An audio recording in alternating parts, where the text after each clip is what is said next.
Now, the official Suncoast weather with ABC7 meteorologist John Scalzi. A nice air temperature, 71 degrees with a dew point, very comfortable, coming in the mid-50s. Love it, love it. Absolutely exquisite weather shaping up for us today. The sunshine is back out in the picture for us this afternoon. Northeast wind coming in about 6, reinforcing that drier air. A lovely day. Now, the thing is, our forecast is keyed around the direction of the winds. As long as we have a northerly component, we're good.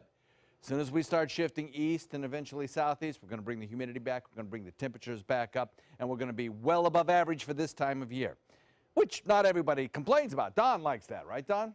He's happy about that. We have, I think today, probably about a 3 to 4 degree above average daytime high temperature, I would anticipate. 72 in Wauchula, 73 in Arcadia, 71 Myakka. Parrish, Bradenton at 70, so is Venice. 69 degrees in Inglewood, 72, Punta Gorda 71. You folks in Northport. And Longboat Key a little bit cooler as well, coming in at 69, so is Lakewood Ranch. You take a look at the dew point values across the state where the dry air is, where it is not at the surface. And aloft, we'll show you aloft in just a second, but at the surface, the dew points to the north are in the 40s. That's pretty dry air. And with that northeasterly wind, it's really just pushing it right down the spine of the state and in our direction so that we're getting the full benefit of the drier air. Now, the thing is, we had pretty clear skies overnight, which allowed for the temperatures to cool off pretty quickly. So even if we did have some drier air in place, we reached the dew point value pretty quickly, the dew point temperature, and consequently we got the fog. Tomorrow, I think we'll probably see some patchy fog around as well, but maybe not quite as much. Down to the south, moisture is thickest, dew point values are higher, may even see a shower or two over on the other coast. Now, taking a look at air temperatures across the nation, there's certainly some cold air in parts of the United States. 31 in Denver, 37 in Kansas City.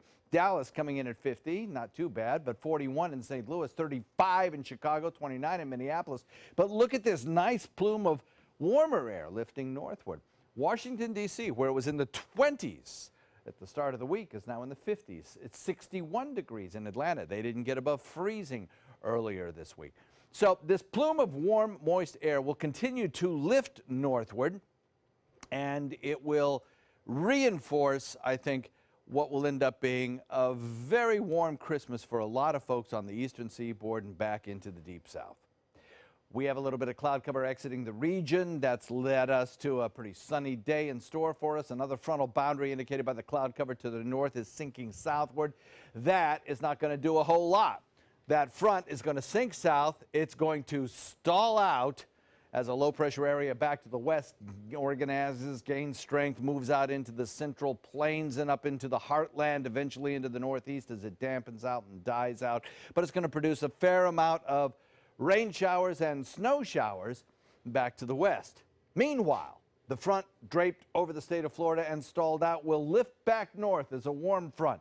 And that will start a warming trend for us that'll last 5, 8 days, maybe longer. So we're looking at mild afternoon, lower relative humidity today, and then the warm up that starts tomorrow and carries on through next week. Northeast wind at 10 knots today, becoming a little bit breezier during the overnight. Northeast at about 10 to 15. That evening surge will occur again tomorrow night as well.